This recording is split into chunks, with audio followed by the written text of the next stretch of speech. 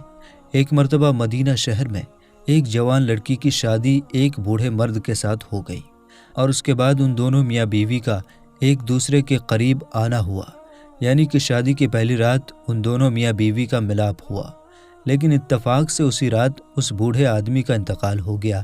اب کیونکہ ان دونوں کا ملاپ ہو چکا تھا اس لیے وہ جوان لڑکی حاملہ یعنی کہ پریگننٹ ہو گئی اور پھر کچھ ہی مہینوں کے بعد اس عورت کو بچہ پیدا ہو گیا۔ جب اس کو بچہ پیدا ہو گیا تو اب یہ سوال اٹھنے لگ گیا کہ وہ بوڑھا شخص تو شادی کی پہلی رات ہی انتقال کر گیا تھا، پھر آخر اس کو یہ بچہ کیسے پیدا ہوا؟ یہ بچہ کسی اور مرد کا ہے۔ ہم آپ کو بتا دیں کہ اس بوڑھے شخص کی ایک پہلے بھی شادی ہو چکی تھی اور اس کے اس پہلی والی بیوی سے ایک بیٹا بھی موجود تھا۔ اب اس پہلی والی بیوی کے بیٹے نے اپنی سوتیلی ماں پر یہ الزام لگانا شروع کر دیا کہ اس عورت نے زنا کیا ہے اور یہ بچہ میرے باپ کا بچہ نہیں ہے، یہ بچہ اس مرد کا ہے جس کے ساتھ میں اس نے زنا کیا ہے۔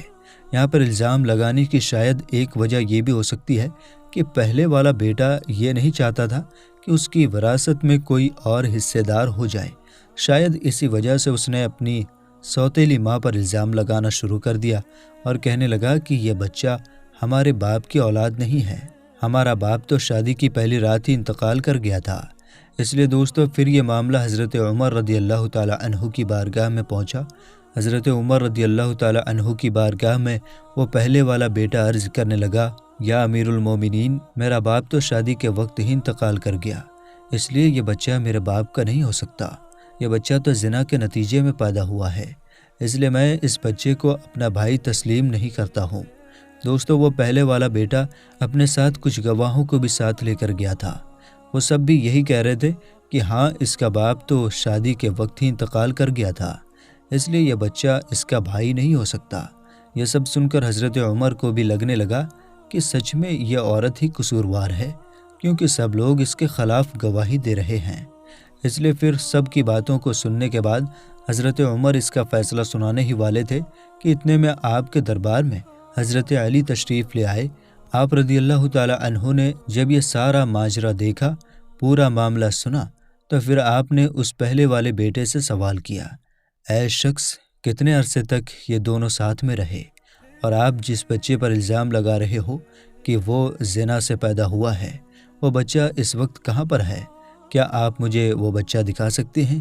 تو یہ سن کر اس پہلے والے بیٹے نے کہا، ہاں یا علی، میں آپ کو دکھا تو سکتا ہوں مگر اس وقت وہ ہمارے ساتھ موجود نہیں ہے۔ تو یہ سن کر حضرت علی رضی اللہ تعالی عنہ نے فرمایا کہ اچھا تو ٹھیک ہے، تم کل اس بچے کو لے کر آنا، کل اس مقدمے کا فیصلہ سنایا جائے گا۔ دوستو اس کے بعد دن گزرا، دوسرے دن وہ پہلے والا بیٹا اس بچے کو ساتھ لے کر حضرت علی کی بارگاہ میں حاضر ہوا اور عرض کرنے لگا، یا حضرت علی، یہی وہ بچہ ہے۔ بچے کو دیکھ کر حضرت علی نے فرمایا کہ میں ابھی فیصلہ کر دیتا ہوں۔ اس کے بعد آج حضرت علی نے دیکھا کہ وہیں پاس میں اس کی عمر کے کچھ بچے کھیل رہے تھے۔ یہ دیکھ کر پھر آپ نے اس بچے کی دوستی ان دوسرے بچوں کے ساتھ میں کروا دی۔ تھوڑی ہی دیر میں سب بچے آپس میں گھل مل گئے اور سب ایک ساتھ اچھلنے کودنے لگے، یعنی کہ وہ سب کے سب ایک ساتھ میں کھیلنے لگے۔ ادھر حضرت علی ان سب بچوں کو غور سے دیکھ رہے تھے۔ اس کے بعد آپ رضی اللہ تعالی عنہ نے ان بچوں سے کہا، اے بچوں، سب ایک ساتھ بیٹھ جاؤ۔ یہ سن کر سارے بچے ایک ساتھ زمین پر بیٹھ گئے۔ پھر آپ نے فرمایا کہ تمام بچے ایک ساتھ کھڑے ہو جاؤ، تو سارے بچے کھڑے ہو گئے۔ آپ ان بچوں کو غور سے دیکھ رہے تھے۔ آپ نے دیکھا کہ وہ سارے بچے بڑی ہی آسانی کے ساتھ میں بیٹھ بھی گئے اور اٹھ بھی گئے، لیکن اس بچے کو بیٹھنے اور اٹھنے میں کچھ دقت کا سامنا کرنا پڑا جس بچے پر الزام لگایا جا رہا تھا۔ یہ دیکھ کر پھر حضرت علی رضی اللہ تعالی عنہ نے فیصلہ سنایا۔ آپ نے فرمایا کہ یہ بچہ اسی بوڑھے شخص کا ہے، یہ کسی اور مرد کا بچہ نہیں ہے، کیونکہ اس بچے کا باپ بوڑھا تھا، اس لیے اس میں کچھ کمزوری نظر آ رہی ہے، اور باقی کے بچے جوان مردوں کے بچے ہیں، اس لیے وہ سارے سوستھ اور تندرست ہیں۔ تو میرے دوستو، ہم یہ امید کرتے ہیں کہ آپ کو آپ کے سوالوں کا جواب مل گیا ہوگا اور یہ ویڈیو آپ کو بہت پسند آئی ہوگی۔ ویڈیو پسند آنے کی صورت میں لائک اور شیئر ضرور کیجیے گا۔ ملیں گے انشاءاللہ تعالی اگلی ویڈیو میں۔ السلام علیکم، اللہ حافظ۔